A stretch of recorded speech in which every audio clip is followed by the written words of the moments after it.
o eterno Egito. Por séculos, os deuses protegeram suas terras. E então, Akenaton, o faraó rebelde, afastou-se dos deuses e abalou as fundações do país mais poderoso da terra, até que ele quase caiu. Akenaton era um fanático religioso ou era o presságio do Cristo?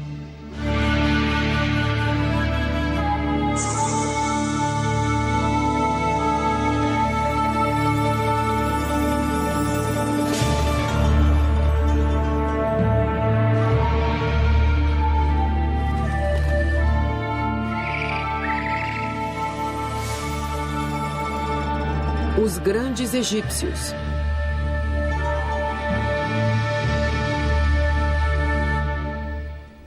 O faraó rebelde. As pirâmides e os templos do Egito parecem que vão perdurar para sempre. Mas existem alguns monumentos que desapareceram praticamente quando foram construídos.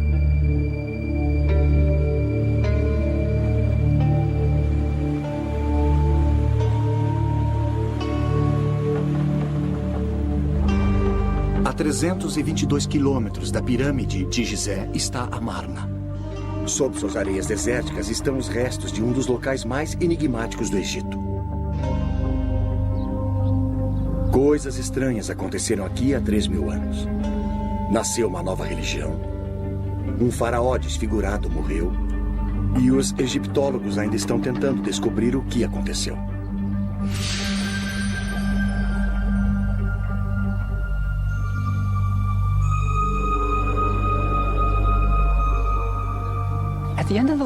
No final do século passado, Sir Flinders Petrie, o fundador da egiptologia moderna, descobriu uma grande cidade perdida no deserto. Ela tinha tudo o que ele esperava. Havia templos, palácios, ruas largas. Mas ainda assim faltava alguma coisa.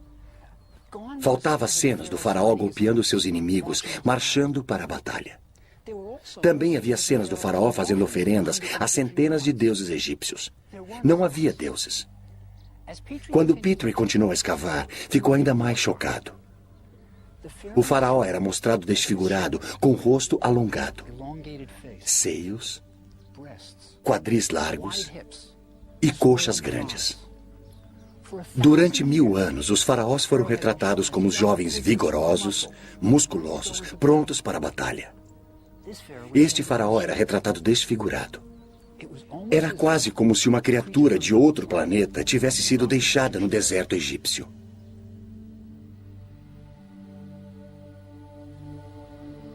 Então, o que aconteceu cerca de 1.300 anos antes do nascimento de Cristo?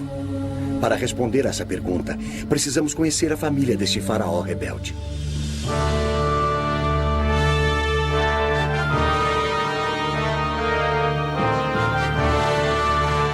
Era a época mais gloriosa do Egito.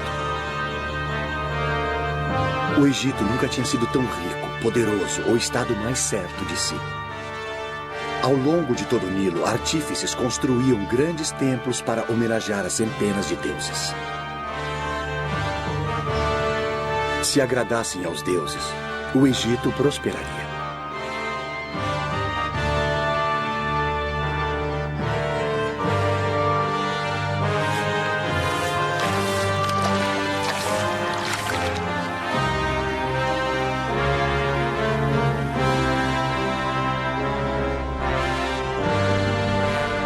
O pai de Akenaton, o faraó Amenhotep III, vivia no grande centro religioso de Tebas, cidade do deus Amon, cujos silos de topo arredondado estavam cheios de grãos, óleo, linho e vinho, necessários para pagar as centenas de sacerdotes que serviam os deuses. Havia uma só principal indústria na cidade, a religião. E bem no centro de tudo estava Amenhotep III. Suas duas colossais estátuas ainda se encontram na planície de Tebas. Uma vez elas guardaram um grande templo, que agora encontra-se sob o solo. Toda a glória e riqueza de Tebas logo seriam abaladas por uma revolução como jamais vista.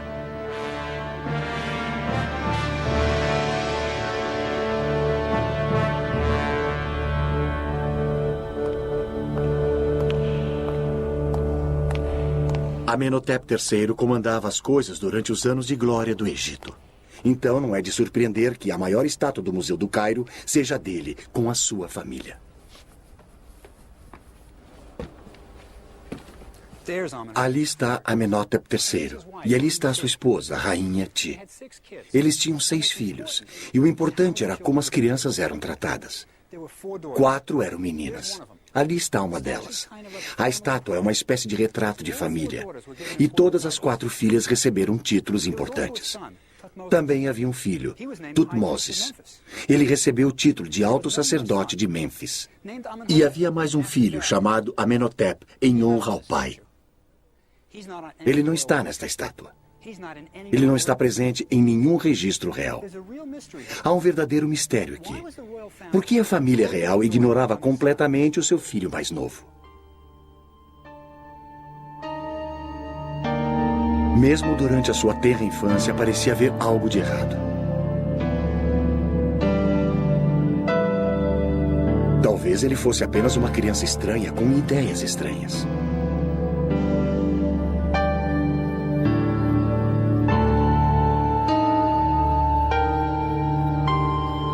Enquanto seu irmão e irmãs recebiam títulos e honras, não havia nada para o jovem Amenhotep.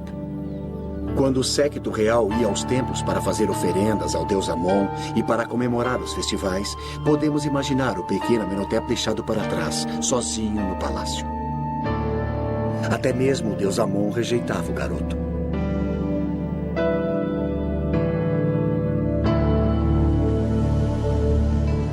Então, o jovem príncipe foi excluído das cerimônias nos templos, onde seu irmão e suas irmãs faziam oferendas aos deuses. Tudo girava em torno dos templos e seus milhares de sacerdotes.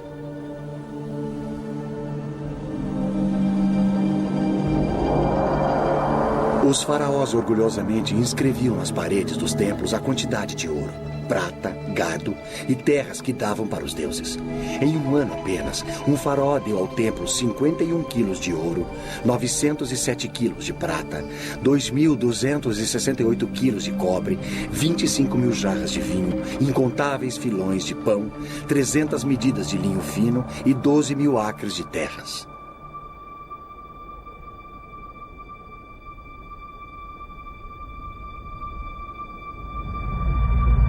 Este era um mundo que rejeitava o pequeno garoto, mas as coisas estavam para mudar. Depois do faraó, a pessoa mais importante da família real era a Rainha Ti, a grande esposa do rei. Quando Amenhotep III casou com Ti, ele enviou o que então foram os primeiros telegramas do mundo. Proclamações de casamento esculpidas em placas em forma de escaravelho e enviadas a países estrangeiros. Elas diziam: tomei uma esposa, a Rainha Ti, senhora das 2 terras. Seus pais são Uia e Tuia. Os pais da nova rainha não pertenciam à realeza. Para qualquer um que lesse as entrelinhas, a mensagem era clara. Minha esposa é uma plebeia, mas é melhor vocês a aceitarem como a rainha do Egito. Sua escultura denota uma mulher poderosa, do tipo que conseguia o que queria. Sua ambição parecia concentrada em Amenhotep, seu filho, que mais tarde mudaria o seu nome para Akhenaton. O que a Rainha Ti queria era que seu filho Akhenaton fosse o faraó do Egito. O irmão mais velho de Akhenaton tinha morrido, mas havia outros pretendentes ao trono. Eles eram os jovens filhos do faraó com suas outras esposas. Sob circunstâncias normais, qualquer um deles poderia ter sido faraó. Mas foi o patinho feio da Rainha Ti que se tornou rei. É uma curiosa sutileza da história, mas devido à determinação de Ti de colocar Akhenaton no trono do Egito, nós ainda vivemos com as consequências.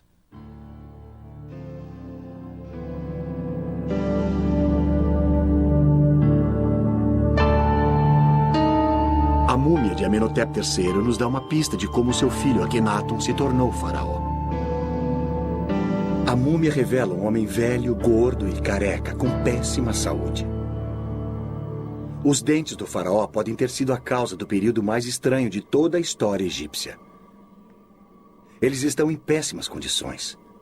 Amenhotep III pode ter vivido com tamanha dor nos últimos anos de sua vida que pode ter sido difícil ele executar os seus deveres de faraó. Tanto os plebeus como os reis eram vítimas de sua dieta.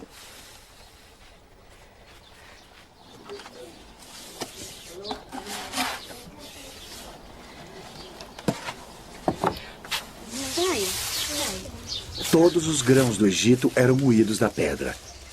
Isso parece bastante saudável, certo? Exato. Veja, isso significa que, junto com o seu pão, você ingeria uma quantidade considerável de areia e sedimentos. Passar anos comendo pão egípcio moía os dentes, expondo as suas raízes à deterioração. Por mais habilidosos que os médicos egípcios fossem, eles não eram dentistas. Então, restava ao pobre Amenhotep III tentar aliviar a dor como pudesse. Ele pode ter sido sedado com vinho ou talvez com ópio. Se ele não estivesse em condições de tomar decisões, provavelmente seria fácil para a poderosa Rainha Ti escolher o seu filho adolescente para ser o próximo faraó. Levado até o topo por sua ambiciosa mãe, o garoto rejeitado se tornou o rei do Egito. Mas que tipo de faraó seria o estranho rapaz de 18 anos?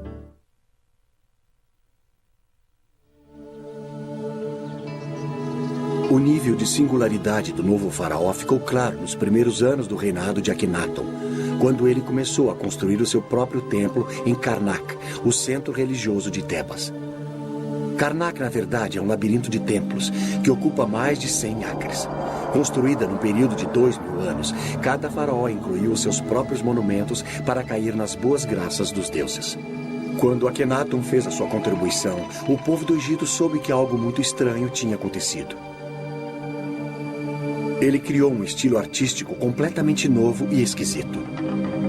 O faraó era retratado com longos dedos dos pés, quadris largos, dedos das mãos extremamente longos, seios e um rosto alongado. Nada parecido com isso já tinha sido visto num templo egípcio. Mas a esquisitice não terminava aí. Bem à frente do templo estavam duas estátuas colossais do faraó, que acentuavam as suas estranhas características ainda mais. Mas isso não era tudo. O templo estava coberto de cenas do Aten, o disco do sol. Com seus raios brilhando para baixo, terminando em mãos segurando Ankhs, o hieróglifo que significava vida. Amon e os outros deuses do Egito tinham desaparecido, substituídos pelo disco solar. O povo deve ter imaginado: onde estão os outros deuses? Eles logo saberiam. Akhenaton tinha declarado, pela primeira vez na história registrada, que havia apenas um Deus. Ele tinha virado 2000 anos de religião egípcia de pernas para o ar.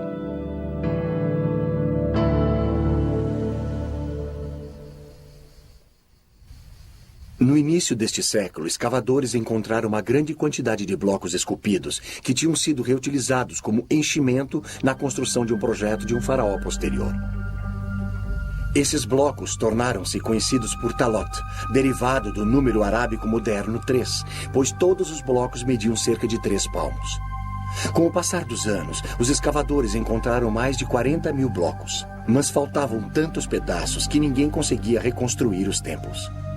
Os blocos foram mantidos guardados para o dia em que aparecesse alguém que pudesse dar algum sentido a eles.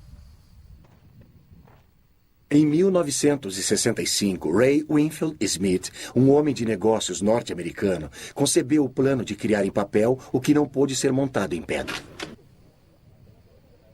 0127, 14606. Sua ideia era fotografar todo e cada bloco, mesmo aqueles que foram parar nas coleções particulares e nos museus em todo o mundo. As fotografias se tornaram peças de um quebra-cabeças gigante. E com a ajuda de um computador, a equipe de Smith reconstruiu os templos no papel. Primeiro, eles numeraram cada bloco. Depois, o número e a descrição de cada bloco foi colocado no computador. Em 1965, isso era altíssima tecnologia. Se um pedaço tivesse a cabeça de um faraó, olhando para a esquerda e terminando no pescoço, o computador procurava pelos blocos que tivessem o corpo de um rei que começasse no pescoço. Quando o computador encontrou os blocos que eram possíveis combinações, Smith pegava as fotografias e as juntava para ver se encaixavam. Quando faltava um bloco, um artista completava a cena que faltava. O projeto continuou por 6 anos. A reconstrução feita pelo computador ajudou os egiptólogos a descobrirem o que estava acontecendo. O garoto que fora posto de lado agora estava no comando. Como faraó, Akhenaton não podia mais ser excluído dos festivais religiosos. E havia muitos deles. Durante o festival de Opet, as estátuas dos 3 principais deuses de Tebas, Amon, Mut e Hansu, eram carregadas do templo de Karnak até o templo de Luxor. A ocasião requeria muitos dias de danças, cantoria e festas. Eu frequentemente imagino por que Akhenaton mudou tudo. Ele era o rei do Egito, por que balançar o barco? Mas se estivermos certos a respeito dele ser uma criança rejeitada, isso explicaria tudo. Ele era como a Cinderela. Quando seu irmão e irmãs iam aos festivais religiosos, ele era deixado em casa. E vejam o que ele estava perdendo. O maior espetáculo da Terra.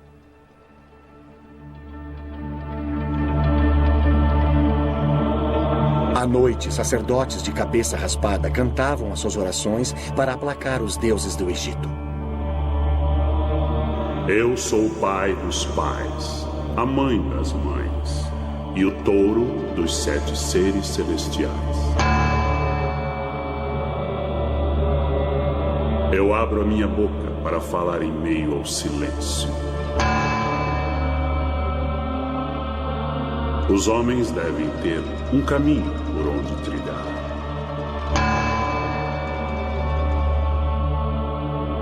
Estas eram cerimônias maravilhosas, e o jovem Akhenaton as estava perdendo. Mas há um final feliz, pelo menos por agora. Akhenaton se torna rei do Egito, e com o seu poder, ele pode acertar tudo. Ele rejeitará os deuses de Tebas. Não eram mesmos os seus deuses. E ele terá o seu próprio deus particular, que o ama, o Aten. E ele abraçará sua nova religião e o seu novo deus, e deixará Tebas, e todo o seu sofrimento da infância. Ele fundará um novo mundo. A única questão é, onde?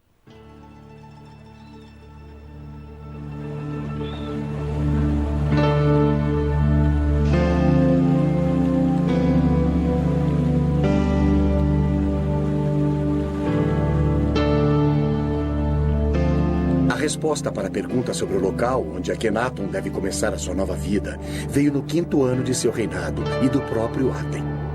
Enquanto Akhenaton viajava, através de uma desolada extensão do deserto no meio do Egito, cerca de 290 quilômetros ao norte de Tebas, o sol nasceu no horizonte e parecia que se deitava no desfiladeiro nas montanhas próximas.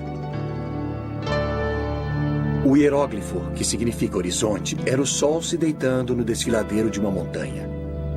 O horizonte significava o início e o fim. Este era o sinal de que Akhenaton precisava para construir o seu campo dos sonhos. O Aten tinha aparecido para ele e disse-lhe que construísse a sua cidade no deserto inabitado. Ele a chamou de Akhenaton, o horizonte do Aten. Akhenaton mandou esculpir marcadores de fronteira à volta de sua cidade, relatando sua visão mística. Sua Majestade apareceu em sua grande biga de Electra, como o Aten, quando se eleva no horizonte. Foi o Aten, meu pai, que me disse para construir a cidade. Nenhum burocrata jamais me aconselhou a construir nesse local deserto. Depois de ter recebido a revelação para construir a sua cidade, Akhenaton liderou um pequeno grupo de seus seguidores saindo de Tebas e indo para a árida região desértica que o Aten tinha escolhido, um lugar agora chamado de Amarna. Akhenaton era líder de uma seita e esta seria a sua comuna. Num dos marcadores de fronteira, ele reuniu os fiéis e, enquanto observava as desoladas planícies onde seria construída a nova cidade, ele realizou um culto de adoração. Akhenaton não estava mais sozinho. Agora ele estava casado com Nefertiti, uma das mulheres mais lindas da história. Agora ele tinha sua própria família, 2 filhas e mais 4 por vir. O garoto rejeitado tinha percorrido um longo caminho. Devia haver uma incrível sensação de emoção na nova cidade. Eles eram pioneiros numa admirável nova religião e o faraó era o seu líder. Uma sensação como essa só ocorreria novamente na era cristã. Era uma virada na história do mundo. E Akhenaton era o pivô dessa história. Mas o resto do Egito aceitaria a nova religião do faraó?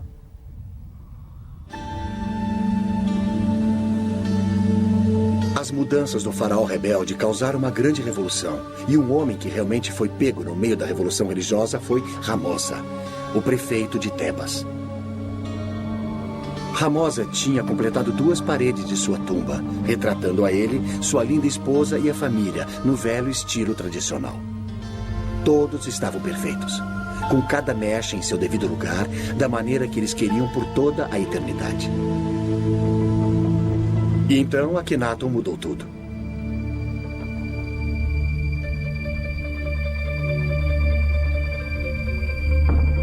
Desesperado para ser politicamente correto, Ramosa começou a completar a sua tumba no novo estilo, retratando Akhenaton e até Ramosa com um queixo alongado e nariz aquilino.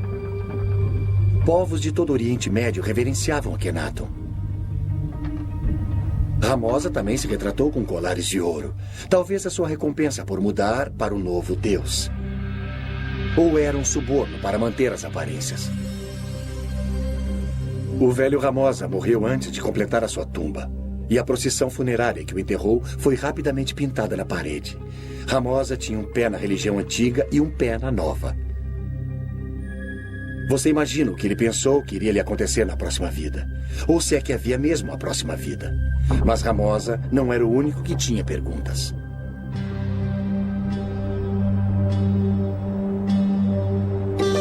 A mesma pergunta estava sendo feita pelos sacerdotes. O que será de nós? Se existe apenas um Deus, o Aten, o que acontecerá aos grandiosos templos de Amon em Tebas? Se o faraó não acredita mais nos deuses, o que acontecerá aos milhares de sacerdotes? O poderoso clero de Tebas estava enfurecido com Akhenaton.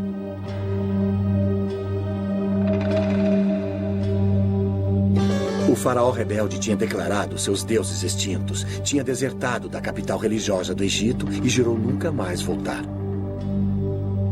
As oferendas reais aos templos tinham se acabado. Não haveria mais doações aos templos dos prisioneiros capturados nas guerras. Os recursos do Egito estavam se esvaindo das cidades instituídas e indo para o deserto para construir a nova cidade do faraó. Mas não eram apenas os sacerdotes que sofriam por causa da nova religião.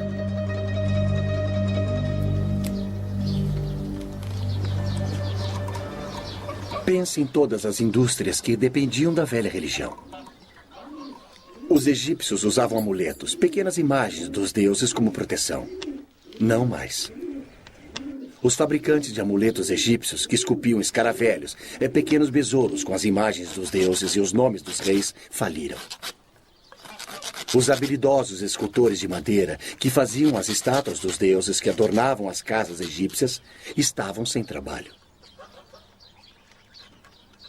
O que Akhenaton estava fazendo? Este é o livro dos mortos. Olha aqui. Lá está o falecido. Você pode ver o que ele está segurando na mão? É o seu coração. O coração era muito importante para os egípcios.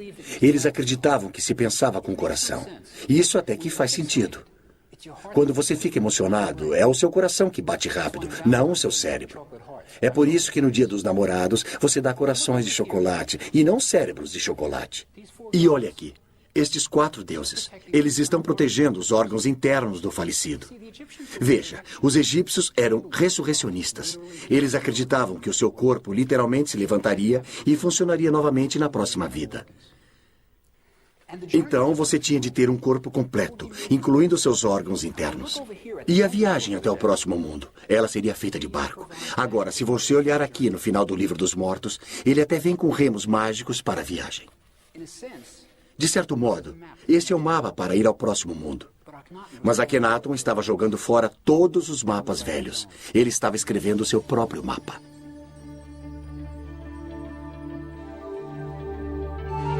Antes de Akhenaton, as paredes das tumbas egípcias retratavam um próximo mundo muito parecido com este.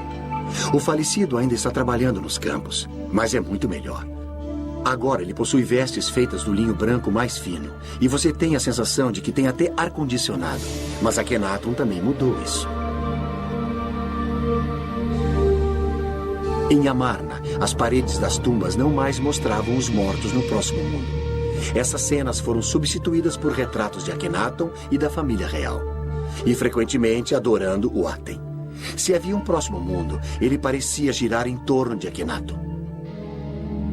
E junto com esta confusa visão do pós-vida, está uma das maiores realizações intelectuais do mundo antigo, um poema escrito pelo próprio Akhenaton. Esplêndido você se ergue ao amanhecer. Aten vivente, criador da vida. Quando você nasce no leste, você cobre toda a terra com a sua beleza. Você é formoso, grandioso, radiante.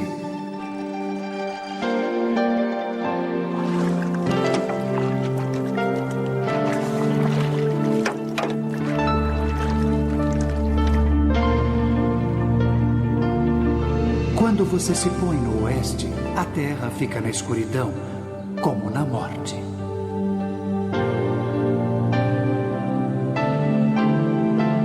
Os leões vêm de seus covis, todas as serpentes picam, a noite ronda. A terra está mergulhada no silêncio, enquanto seu Criador descansa na escuridão.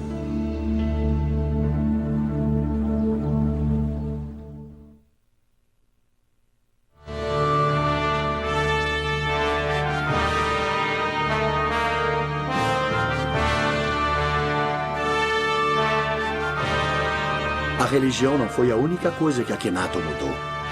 1000 anos de arte foram jogados fora. Antes de Akhenaton, a arte egípcia mal tinha mudado com o passar dos séculos. Nós estamos acostumados com mudanças de estilo artístico quase todo ano. No Egito, a arte era para a eternidade. As mudanças eram para ser evitadas. A estátua de um faraó de 2500 anos antes de Cristo não é radicalmente diferente de uma estátua feita 2000 anos depois.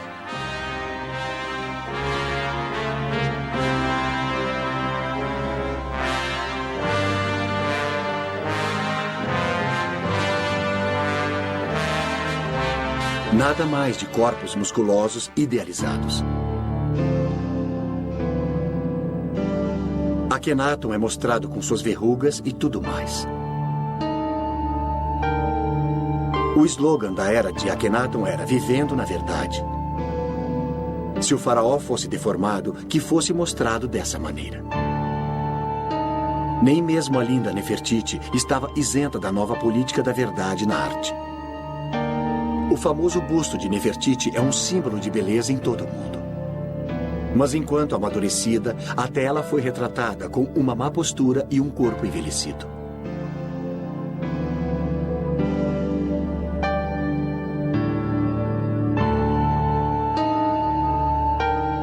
Tornou-se moda mostrar toda a família real com cabeças alongadas.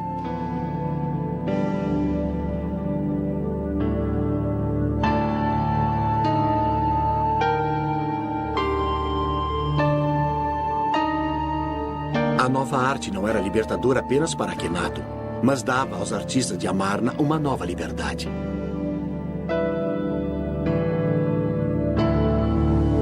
Os artistas tiveram uma chance de se expressar como nunca antes.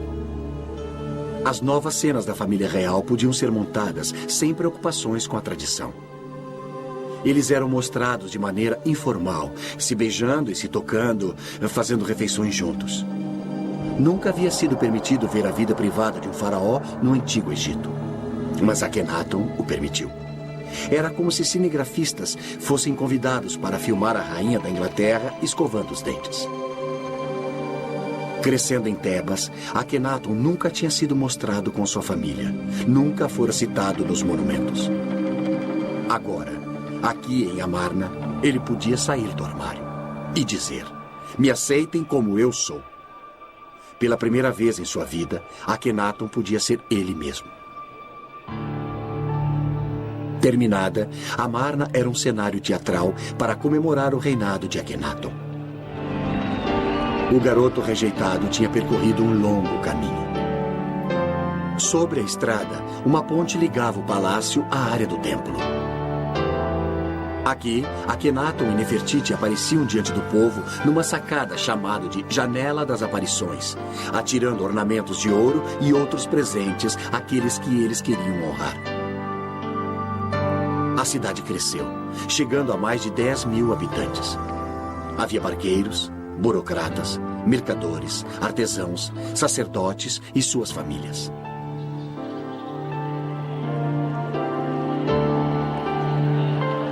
Eles deviam estar incrivelmente animados com as suas novas vidas, novas casas, novos inícios. Era como a Era de Aquário. Akhenaton estava tentando criar uma utopia, mas nem todos estavam felizes. O faraó divertia-se no calor do sol, mas alguns enviados estrangeiros que foram à sua corte voltaram para casa com queimaduras causadas pelo sol. Um rei da Síria escreveu a Akhenaton: "Por que os meus mensageiros têm de ficar sob o sol escaldante? Eles irão morrer ao sol. Se faz bem ao rei ficar ao sol, que ele fique lá e morra ao sol."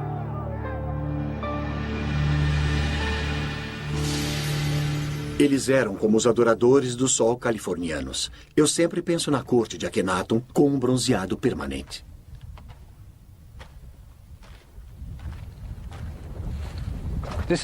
Foi ali que tudo aconteceu. Akhenaton realmente andou por esta rua e um de seus seguidores viveu nesta casa. Akhenaton provavelmente o recompensou com presentes de ouro. Ele queria que seus seguidores ficassem felizes.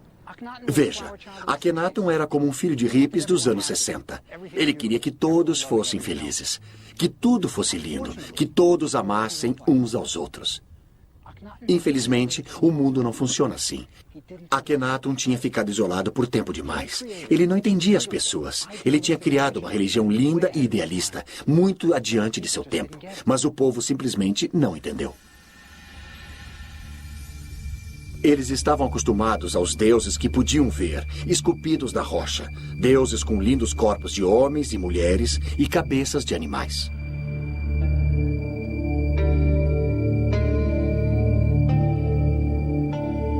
O deus de Akhenaton, o Aten, era uma abstração.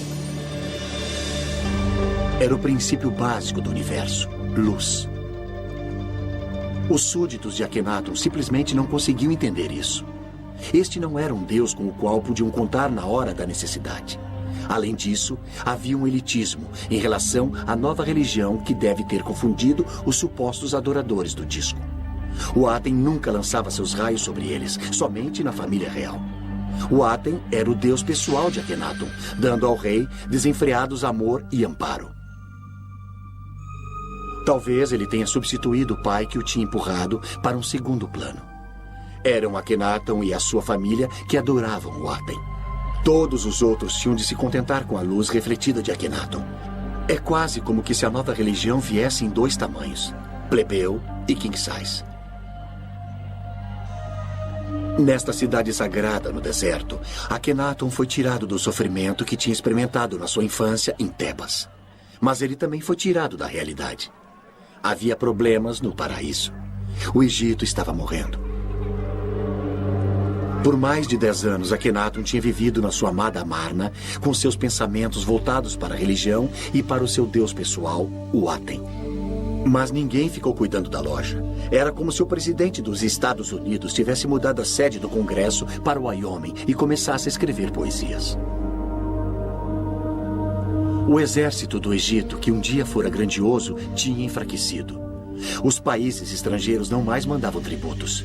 Dos remotos postos avançados na Síria e no Líbano, os embaixadores estrangeiros do Egito escreveram ao rei dizendo que não mais eram respeitados. Cartas escritas por um de seus príncipes leais, Reboti, falam da falta de respeito por Akhenaton e pelo próprio Reboti. Escrevendo de sua posição fortificada, ele pleiteou: Eles conspiram entre eles. E assim sendo, receio não haver quem possa me resgatar de suas mãos. Como um pássaro preso na rede, eu me encontro. É preciso lembrar como Reboti estava isolado. Para os soldados egípcios chegarem a ele, teriam de marchar através de Gaza, Canaã, até o Vale de Beká, na Síria, e depois para o norte. Este sempre era um território hostil.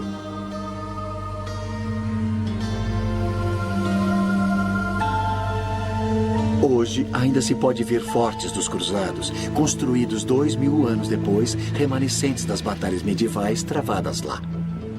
Era dali que Reboti estava escrevendo. Se o exército egípcio não o salvasse, ninguém o salvaria.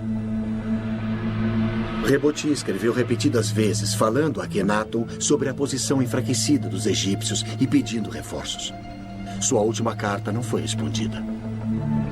A dominação egípcia sobre o Oriente Próximo tinha lhe escapado, e Akhenaton parecia não saber ou não se importar.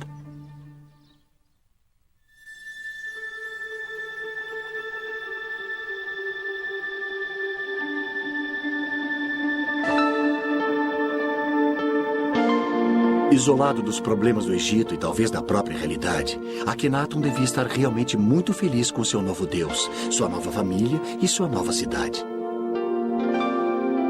Mas após 14 anos de casamento, sua linda esposa e companheira Nefertiti morreu. Sua outra esposa, Kia, também tinha morrido. Então, agora ele não tinha uma mulher ao seu lado. Akhenaton tinha sido criado entre mulheres, 4 irmãs e sua poderosa mãe, a rainha Ti. Nefertiti tinha sempre estado ao seu lado, partilhando seus sonhos. Kia, sua linda esposa secundária, também era importante para ele. Ela até tinha o seu próprio templo.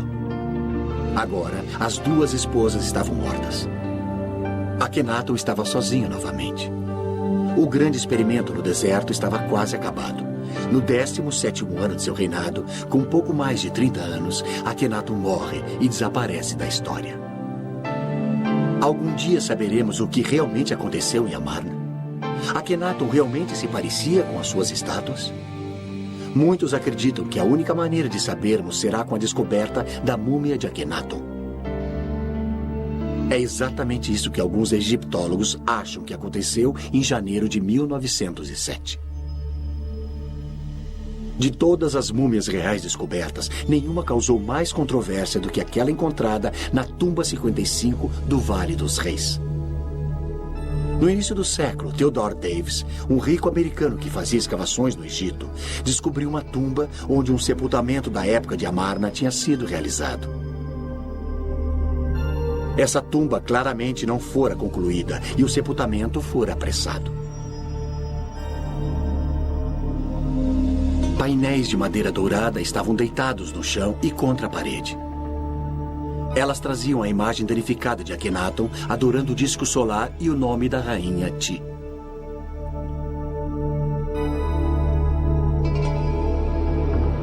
Em um nicho estavam 4 lindos potes de alabastro que guardavam os órgãos internos da múmia. Deitado no chão, um lindo caixão, porém muito danificado, feito de milhares de incrustações e pedras semipreciosas na forma de asas protetoras. Mas as cártulas contendo o nome do seu ocupante tinham sido arrancadas. Todos envolvidos na escavação da tumba acreditavam que poderiam identificar a múmia dentro do esquife, uma vez que a sua tampa fosse aberta e as inscrições nas bandagens ou as joias fossem examinadas. Quando chegou o dia de desembrulhá-la, todos os presentes sentiam a importância histórica do evento. Eles iriam ser os primeiros em mais de 3.000 anos a ver o rosto de um rei ou rainha do Egito. Quando abriram a tampa do esquife, viram uma múmia envolta em folhas de ouro. Mas quando começaram a desembrulhar a múmia, aconteceu algo digno de um filme de terror. Assim que a tocaram, ela se transformou em pó, deixando-os com uma pilha de ossos desarticulados no fundo do esquife. Mas sob o esqueleto, a última folha de ouro parecia ter o nome de Akhenaton, meio danificado. Sua pelvis era larga como a de uma mulher, mas nas suas estátuas, Akhenaton sempre tinha sido mostrado com uma pelvis larga. A cabeça da múmia era alongada como a de Akhenaton. Tudo parecia se encaixar perfeitamente.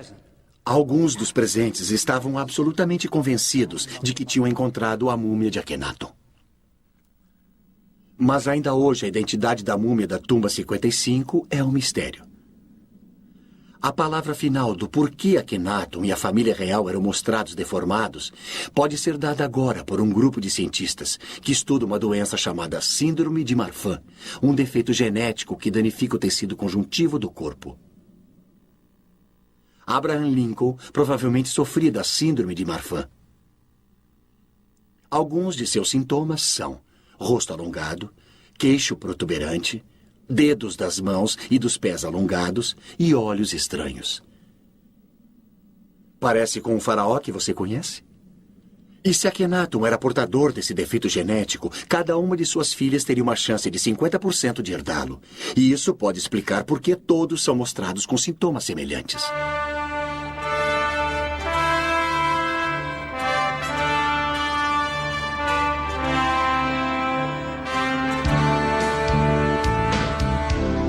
Fiquei extasiado ao descobrir que na minha própria cidade estavam realizando pesquisas sobre a síndrome de Marfan no New York Hospital.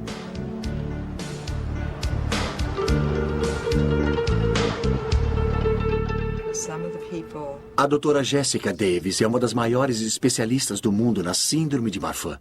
Aqui está o nosso paciente. Eu sei, eu reconheço o seu perfil. E ali estão as características que sugerem que era portador da síndrome. E se esse cara entrasse no seu consultório? Eu acho que a coisa mais sugestiva aqui é só o rosto alongado, o rosto longo e fino. Mas ele também é um indivíduo de boa aparência. Essas seriam as duas coisas a serem analisadas. Alguém que tem características comuns, mas um rosto longo e fino. Então, o diagnóstico da síndrome de Marfan não depende apenas da aparência da face. Porém, eu acho muito importante dizer que as pessoas que realmente têm a síndrome de Marfan têm características faciais normais. No entanto, elas têm uma aparência gótica e mais clássica. Agora, as mãos alongadas eram típicas da arte desse período. E deixa eu mostrar uma coisa que é um grande exagero. Agora, essa é uma mão que não parece nada natural. O jeito que o dedo fica. Esses dedos excessivamente longos são característicos da síndrome ou... Esse dedo muito fino certamente poderia sugerir que há uma disfunção nos tecidos conectivos, como estes dedos muito longos.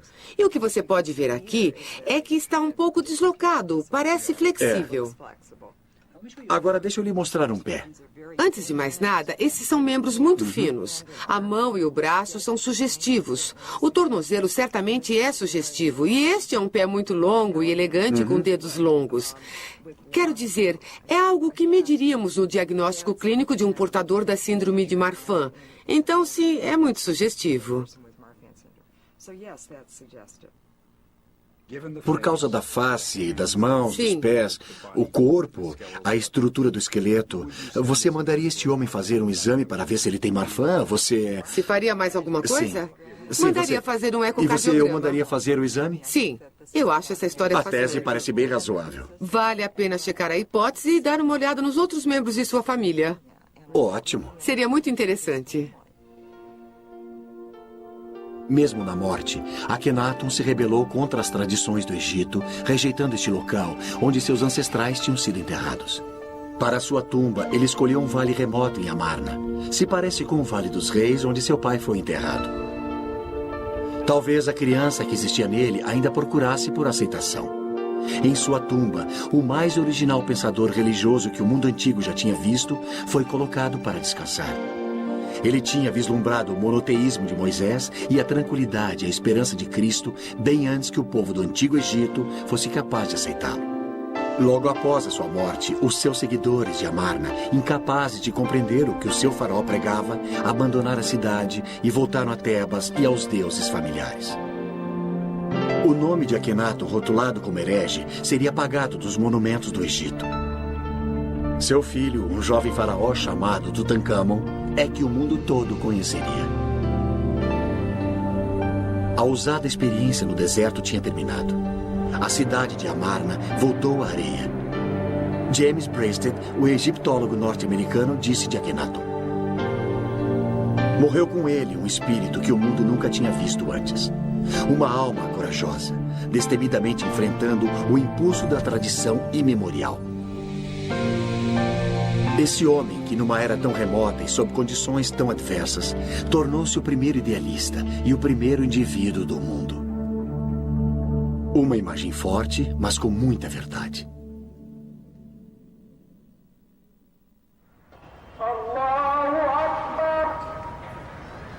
Há 3.000 anos, Akhenaton, o faraó rebelde, insultou os habitantes do Vale do Nilo, pregando a existência de um único Deus. Mas menos de 100 anos após a morte de Akhenaton, Moisés pregaria um só Deus, o monoteísmo, nas margens do Nilo aos israelitas. Hoje, milhares de egípcios ouvem os muezins e mesquitas afirmarem que existe um Deus apenas, e Alá é o seu nome. A ideia de um Deus único, uma vez a crença radical de um herege isolado, agora é adotada por muçulmanos, cristãos e judeus em todo o mundo. A visão de Akhenaton continua a viver.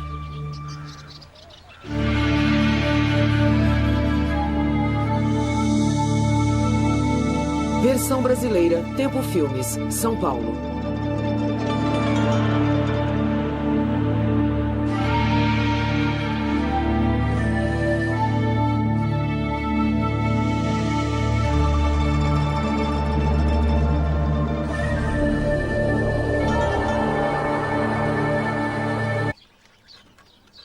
O que Akhenaton estava fazendo?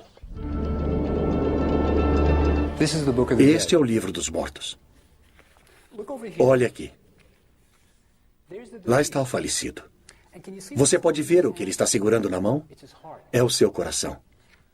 O coração era muito importante para os egípcios. Eles acreditavam que se pensava com o coração. E isso até que faz sentido. Quando você fica emocionado, é o seu coração que bate rápido, não o seu cérebro. É por isso que no Dia dos Namorados você dá corações de chocolate e não cérebros de chocolate. E olha aqui, estes 4 deuses, eles estão protegendo os órgãos internos do falecido.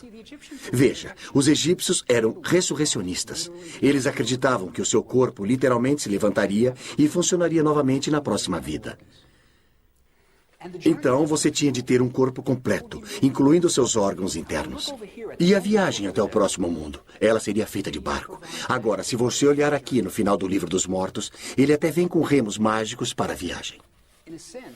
De certo modo, este é o mapa para ir ao próximo mundo. Mas Akhenaton estava jogando fora todos os mapas velhos. Ele estava escrevendo o seu próprio mapa.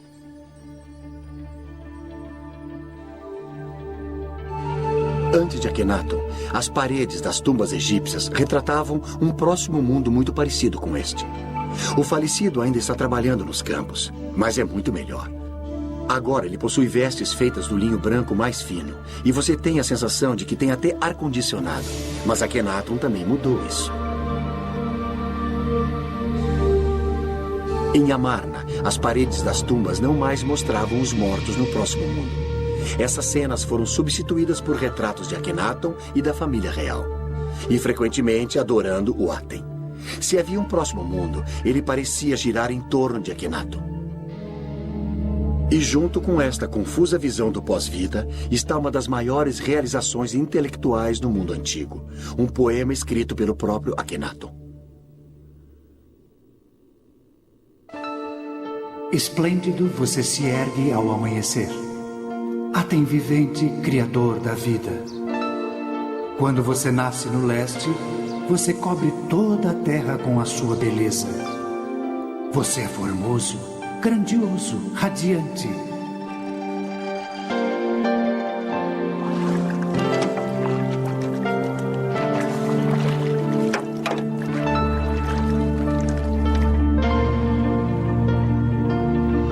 Quando você se põe no oeste, a terra fica na escuridão, como na morte.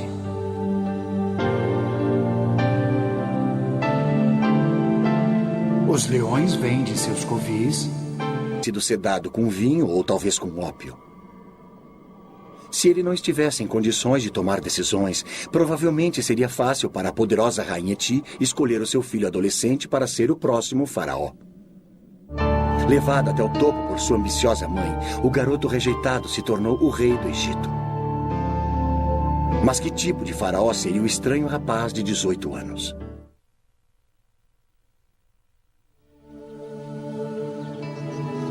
O nível de singularidade do novo faraó ficou claro nos primeiros anos do reinado de Akhenaton, quando ele começou a construir o seu próprio templo em Karnak, o centro religioso de Tebas. Karnak, na verdade, é um labirinto de templos que ocupa mais de 100 acres. Construída num período de 2000 anos, cada faraó incluiu os seus próprios monumentos para cair nas boas graças dos deuses. Quando Akhenaton fez a sua contribuição, o povo do Egito soube que algo muito estranho tinha acontecido. Ele criou um estilo artístico completamente novo e esquisito. O faraó era retratado com longos dedos dos pés, quadris largos, dedos das mãos extremamente longos, seios e um rosto alongado. Nada parecido com isso já tinha sido visto num templo egípcio. Mas a esquisitice não terminava aí. Bem à frente do templo estavam duas estátuas colossais do faraó, que acentuavam as suas estranhas características ainda mais. Mas isso não era tudo. O templo estava coberto de cenas do Aten, o disco do sol. Com seus raios brilhando para baixo, terminando em mãos segurando Ankhs, o hieróglifo que significava vida. Amon e os outros deuses do Egito tinham desaparecido, substituídos pelo disco solar. O povo deve ter imaginado: onde estão os outros deuses? Eles logo saberiam.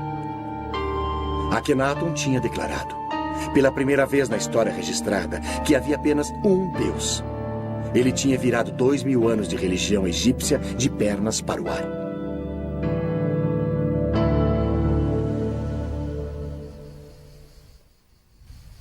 No início deste século, escavadores encontraram uma grande quantidade de blocos esculpidos que tinham sido reutilizados como enchimento na construção de um projeto de um faraó posterior.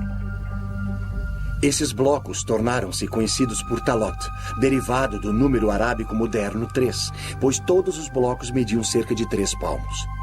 Com o passar dos anos, os escavadores encontraram mais de 40 mil blocos, mas faltavam tantos pedaços que ninguém conseguia reconstruir os templos. Os blocos foram mantidos guardados para o dia em que aparecesse alguém que pudesse dar algum sentido a eles. Havia problemas no paraíso. O Egito estava morrendo. Por mais de 10 anos, Akhenaton tinha vivido na sua amada Amarna, com seus pensamentos voltados para a religião e para o seu deus pessoal, o Aten. Mas ninguém ficou cuidando da loja. Era como se o presidente dos Estados Unidos tivesse mudado a sede do Congresso para o Wyoming e começasse a escrever poesias. O exército do Egito, que um dia fora grandioso, tinha enfraquecido. Os países estrangeiros não mais mandavam tributos. Dos remotos postos avançados na Síria e no Líbano, os embaixadores estrangeiros do Egito escreveram ao rei dizendo que não mais eram respeitados.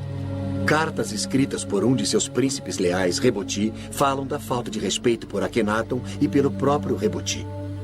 Escrevendo de sua posição fortificada, ele pleiteou: Eles conspiram entre eles.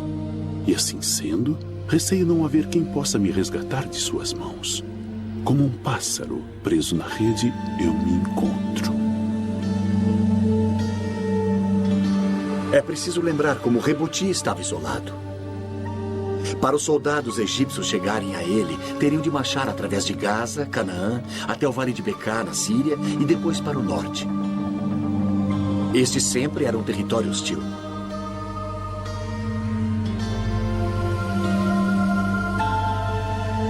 Hoje, ainda se pode ver fortes dos cruzados, construídos 2000 anos depois, remanescentes das batalhas medievais travadas lá. Era dali que Reboti estava escrevendo. Se o exército egípcio não o salvasse, ninguém o salvaria. Reboti escreveu repetidas vezes, falando a Akhenaton sobre a posição enfraquecida dos egípcios e pedindo reforços. Sua última carta não foi respondida.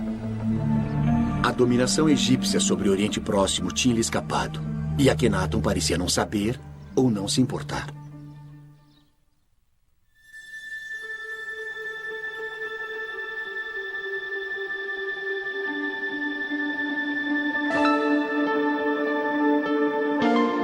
Isolado dos problemas do Egito e talvez da própria realidade, Akhenaton devia estar realmente muito feliz com seu novo Deus, sua nova família e sua nova cidade.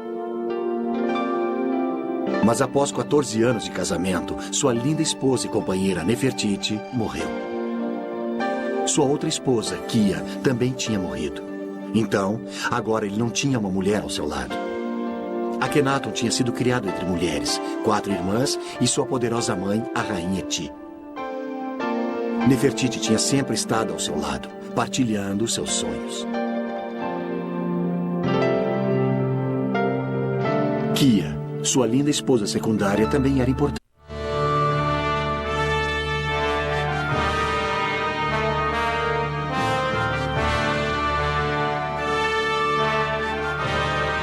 A religião não foi a única coisa que Akhenaton mudou. 1000 anos de arte foram jogados fora. Antes de Akhenaton, a arte egípcia mal tinha mudado com o passar dos séculos.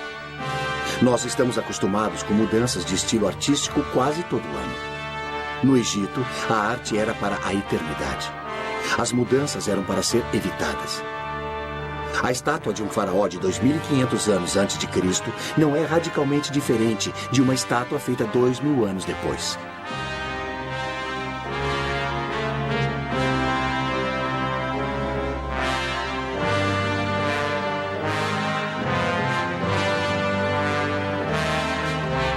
Nada mais de corpos musculosos idealizados.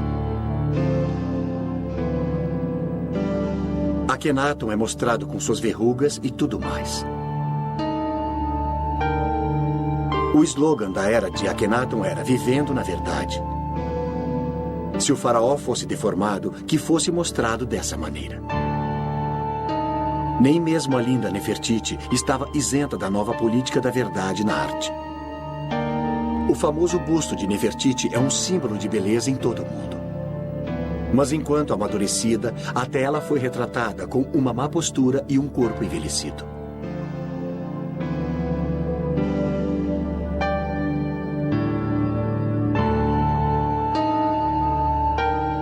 Tornou-se moda mostrar toda a família real com cabeças alongadas.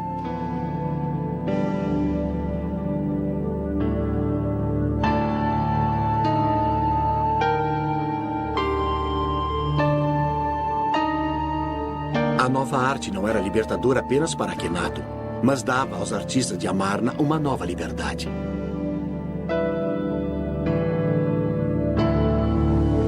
Os artistas tiveram uma chance de se expressar como nunca antes. As novas cenas da família real podiam ser montadas sem preocupações com a tradição. Eles eram mostrados de maneira informal, se beijando e se tocando, fazendo refeições juntos. Nunca havia sido permitido ver a vida privada de um faraó no Antigo Egito. Mas Akhenaton o permitiu. Era como se cinegrafistas fossem convidados para filmar a rainha da Inglaterra escovando os dentes. Crescendo em Tebas, Akhenaton nunca tinha sido mostrado com sua família. Nunca fora citado nos monumentos. Agora, aqui em Amarna, ele podia sair do armário e dizer: me aceitem como eu sou. Pela primeira vez em sua rocha, deuses com lindos corpos de homens e mulheres e cabeças de animais.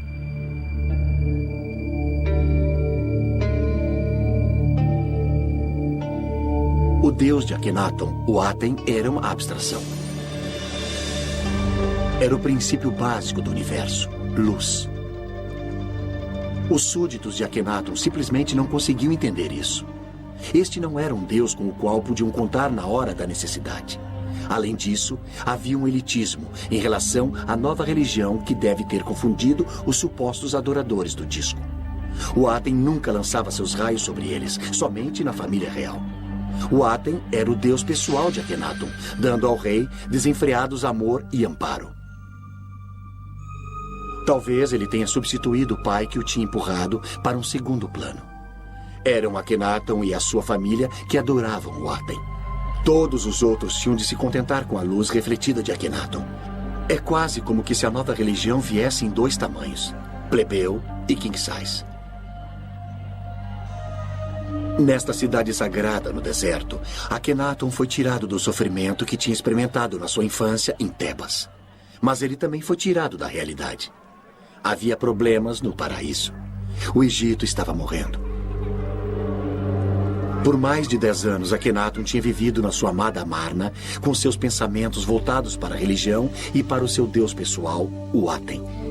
Mas ninguém ficou cuidando da loja. Era como se o presidente dos Estados Unidos tivesse mudado a sede do Congresso para o Wyoming e começasse a escrever poesias.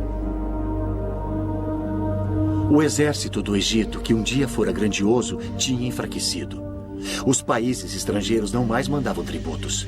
Dos remotos postos avançados na Síria e no Líbano, os embaixadores estrangeiros do Egito escreveram ao rei dizendo que não mais eram respeitados.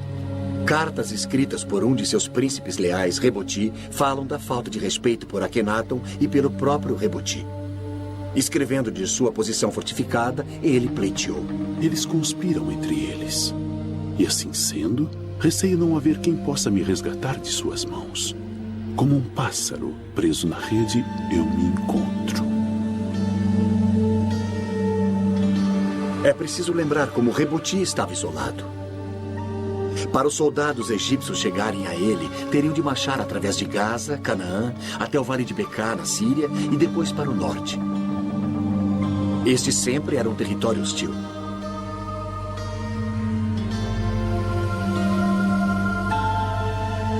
Hoje, ainda se pode ver fortes dos cruzados, construídos 2000 anos depois, remanescentes das batalhas medievais travadas lá.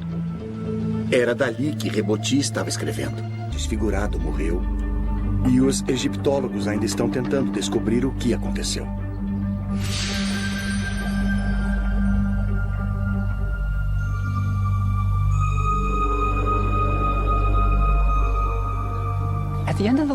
No final do século passado, Sir Flinders Petrie, o fundador da egiptologia moderna, descobriu uma grande cidade perdida no deserto. Ela tinha tudo o que ele esperava. Havia templos, palácios, ruas largas. Mas ainda assim faltava alguma coisa. Faltava cenas do faraó golpeando seus inimigos, marchando para a batalha. Também havia cenas do faraó fazendo oferendas a centenas de deuses egípcios. Não havia deuses. Quando Petrie continuou a escavar, ficou ainda mais chocado. O faraó era mostrado desfigurado, com o rosto alongado, seios, quadris largos e coxas grandes. Durante 1000 anos, os faraós foram retratados como jovens vigorosos, musculosos, prontos para a batalha. Este faraó era retratado desfigurado. Era quase como se uma criatura de outro planeta tivesse sido deixada no deserto egípcio.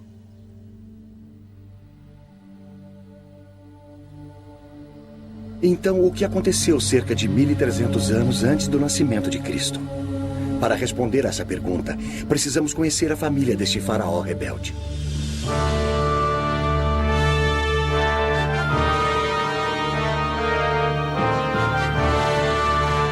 Era a época mais gloriosa do Egito. O Egito nunca tinha sido tão rico, poderoso ou estado mais certo de si.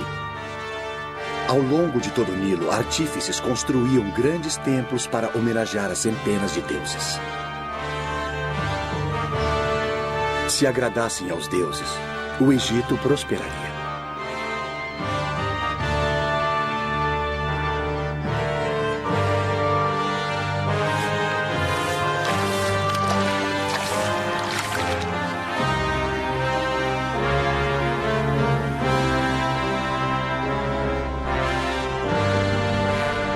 O pai de Akhenaton, o faraó Amenhotep III, vivia no grande centro religioso de Tebas, cidade do deus Amon, cujos silos de topo arredondado estavam cheios de grãos, óleo, linho e vinho, necessários para pagar as centenas de sacerdotes que serviam os deuses.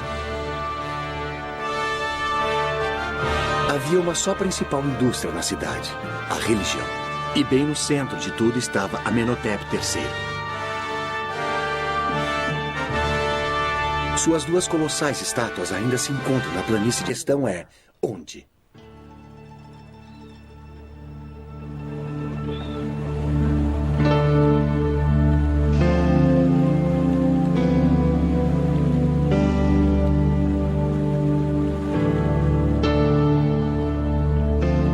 resposta para a pergunta sobre o local onde Akhenaton deve começar a sua nova vida veio no 5º ano de seu reinado e do próprio Aten. Enquanto Akhenaton viajava, através de uma desolada extensão do deserto no meio do Egito, cerca de 290 quilômetros ao norte de Tebas, o sol nasceu no horizonte e parecia que se deitava no desfiladeiro nas montanhas próximas. O hieróglifo, que significa horizonte, era o sol se deitando no desfiladeiro de uma montanha. O horizonte significava o início e o fim. Este era o sinal de que Akhenaton precisava para construir o seu campo dos sonhos.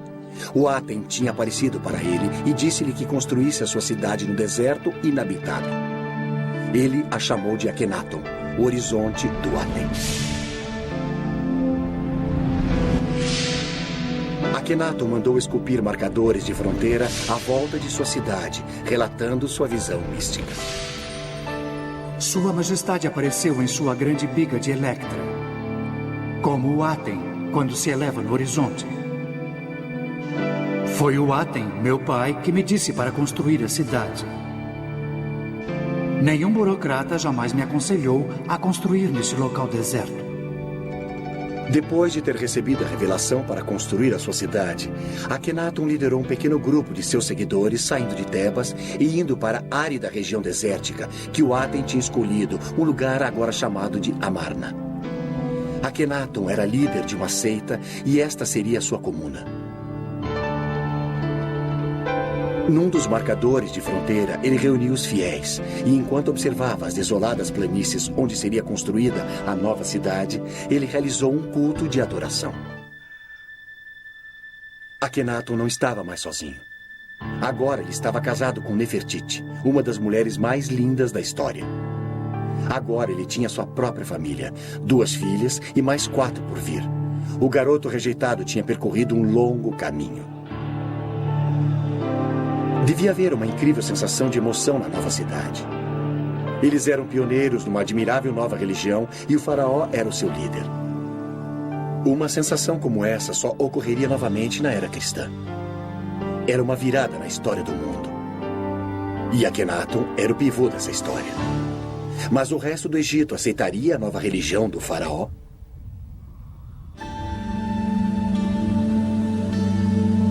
As mudanças do faraó rebelde. O garoto que fora posto de lado agora estava no comando. Como faraó, Akhenaton não podia mais ser excluído dos festivais religiosos. E havia muitos deles. Durante o festival de Opet, as estátuas dos 3 principais deuses de Tebas, Amon, Mut e Hansu, eram carregadas do templo de Karnak até o templo de Luxor. A ocasião requeria muitos dias de danças, cantoria e festas. Eu frequentemente imagino por que Akhenaton mudou tudo. Ele era o rei do Egito, por que balançar o barco? Mas se estivermos certos a respeito dele ser uma criança rejeitada, isso explicaria tudo. Ele era como a Cinderela. Quando seu irmão e irmãs iam aos festivais religiosos, ele era deixado em casa. E vejam o que ele estava perdendo. O maior espetáculo da Terra.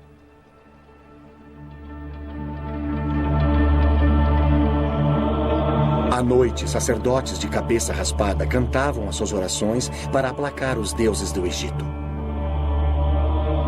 Eu sou o pai dos pais, a mãe das mães e o touro dos 7 seres celestiais. Eu abro a minha boca para falar em meio ao silêncio. Os homens devem ter um caminho por onde trilhar.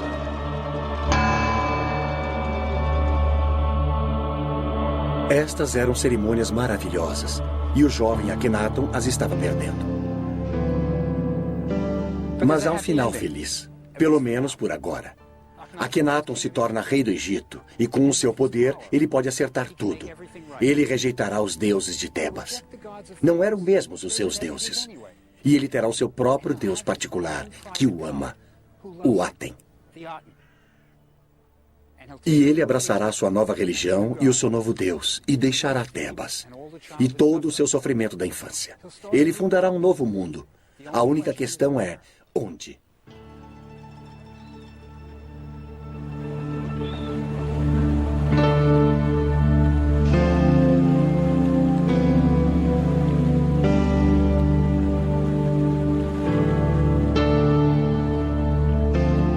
resposta para a pergunta sobre o local onde Akhenaton deve começar a sua nova vida veio no 5º ano de seu reinado e do próprio Aten. Enquanto Akhenaton viajava, através de uma desolada extensão do deserto no meio do Egito, cerca de 290 quilômetros ao norte de Tebas, o sol nasceu no horizonte e parecia que se deitava no desfiladeiro nas montanhas próximas. O hieróglifo, que significa horizonte, era o sol se deitando no desfiladeiro de uma montanha. Os que esculpiam escaravelhos, pequenos besouros com as imagens dos deuses e os nomes dos reis, faliram. Os habilidosos escultores de madeira que faziam as estátuas dos deuses que adornavam as casas egípcias estavam sem trabalho. O que Akhenaton estava fazendo? Este é o livro dos mortos. Olha aqui. Lá está o falecido. Você pode ver o que ele está segurando na mão? É o seu coração. O coração era muito importante para os egípcios. Eles acreditavam que se pensava com o coração. E isso até que faz sentido. Quando você fica emocionado, é o seu coração que bate rápido, não o seu cérebro. É por isso que no Dia dos Namorados você dá corações de chocolate e não cérebros de chocolate. E olha aqui. Estes 4 deuses, eles estão protegendo os órgãos internos do falecido. Veja, os egípcios eram ressurrecionistas. Eles acreditavam que o seu corpo literalmente se levantaria e funcionaria novamente na próxima vida. Então, você tinha de ter um corpo completo, incluindo seus órgãos internos. E a viagem até o próximo mundo? Ela seria feita de barco. Agora, se você olhar aqui no final do Livro dos Mortos, ele até vem com remos mágicos para a viagem. De certo modo, este é o mapa para ir ao próximo mundo. Mas Akhenaton estava jogando fora todos os mapas velhos. Ele estava escrevendo o seu próprio mapa.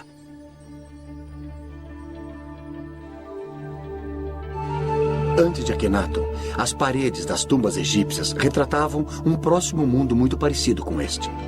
O falecido ainda está trabalhando nos campos, mas é muito melhor. Agora ele possui vestes feitas do linho branco mais fino. E você tem a sensação de que tem até ar-condicionado. Mas Akhenaton também mudou isso. Em Amarna, as paredes das tumbas não mais mostravam os mortos no próximo mundo. Essas cenas foram substituídas por retratos de Akhenaton e da família real. E frequentemente adorando o Aten. Se havia um próximo mundo, ele parecia girar em torno de Akhenaton. E junto com esta confusa visão do pós-vida, está uma das maiores realizações intelectuais no mundo antigo. Um poema escrito pelo próprio Akhenaton. Esplêndido você se ergue ao amanhecer. Aten vivente, criador da vida. Quando você nasce no leste, você cobre toda a terra com a sua beleza. Você é formoso, grandioso, radiante.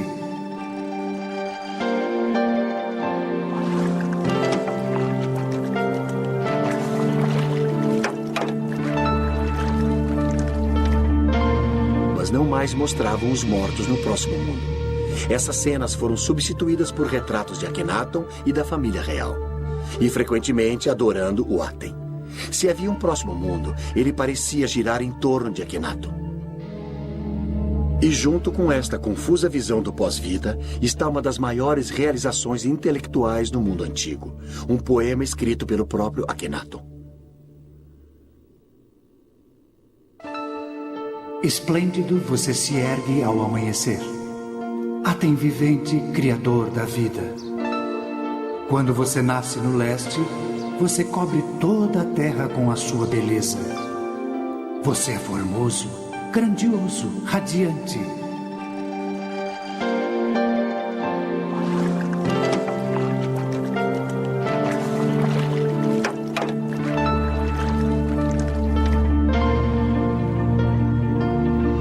Quando você se põe no oeste, a terra fica na escuridão, como na morte.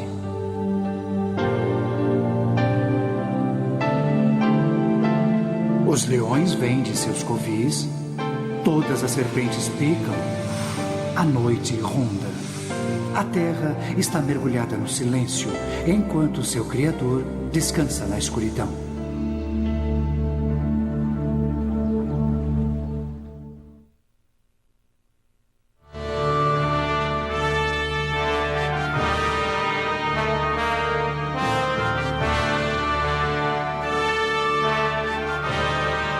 A religião não foi a única coisa que Akhenaton mudou. 1000 anos de arte foram jogados fora. Antes de Akhenaton, a arte egípcia mal tinha mudado com o passar dos séculos. Nós estamos acostumados com mudanças de estilo artístico quase todo ano. No Egito, a arte era para a eternidade. As mudanças eram para ser evitadas. A estátua de um faraó de 2500 anos antes de Cristo não é radicalmente diferente de uma estátua feita 2000 anos depois.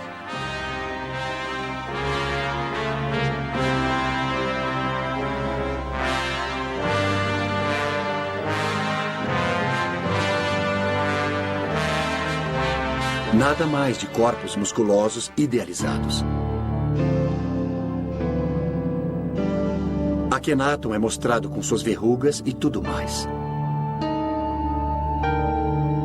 O slogan da era de Akhenaton era Vivendo na Verdade. Se o faraó fosse deformado, que fosse mostrado dessa maneira. Nem mesmo a linda Nefertiti estava isenta da nova política da verdade na arte. O famoso busto de Nefertiti é um símbolo de beleza em todo o mundo. A cidade cresceu, chegando a mais de 10.000 habitantes. Havia barqueiros, burocratas, mercadores, artesãos, sacerdotes e suas famílias.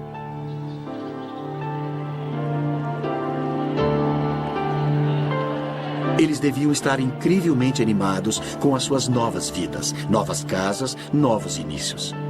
Era como a era de Aquário. Akhenaton estava tentando criar uma utopia, mas nem todos estavam felizes. O faraó divertia-se no calor do sol, mas alguns enviados estrangeiros que foram à sua corte voltaram para casa com queimaduras causadas pelo sol. Um rei da Síria escreveu a Akhenaton: "Por que os meus mensageiros têm de ficar sob o sol escaldante? Eles irão morrer ao sol. Se faz bem ao rei ficar ao sol, que ele fique lá e morra ao sol."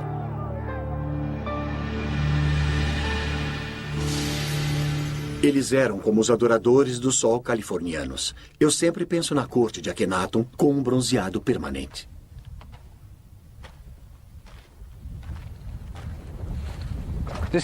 Foi ali que tudo aconteceu. Akhenaton realmente andou por esta rua e um de seus seguidores viveu nesta casa. Akhenaton provavelmente o recompensou com presentes de ouro. Ele queria que seus seguidores ficassem felizes. Veja, Akhenaton era como um filho de hippies dos anos 60. Ele queria que todos fossem felizes, que tudo fosse lindo, que todos amassem uns aos outros. Infelizmente, o mundo não funciona assim. Akhenaton tinha ficado isolado por tempo demais. Ele não entendia as pessoas. Ele tinha criado uma religião linda e idealista, muito adiante de seu tempo. Mas o povo simplesmente não entendeu. Eles estavam acostumados aos deuses que podiam ver, esculpidos da rocha. Deuses com lindos corpos de homens e mulheres e cabeças de animais.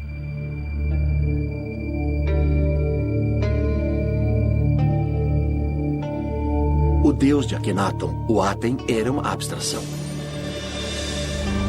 Era o princípio básico do universo, luz. Os súditos de Akhenaton simplesmente não conseguiam entender isso. Este não era um deus com o qual podiam contar na hora da necessidade. Além disso, havia um elitismo em relação à nova religião que deve ter confundido os supostos adoradores do disco. O Aten nunca lançava seus raios sobre eles, somente na família real. O Aten era o deus pessoal de Akhenaton, dando ao rei desenfreados amor e amparo. Talvez ele tenha substituído o pai que o tinha empurrado para um segundo plano. Eram Akhenaton e a sua família que adoravam o Aten. Todos os outros tinham de se contentar com a luz refletida de Akhenaton. É quase como que se a nova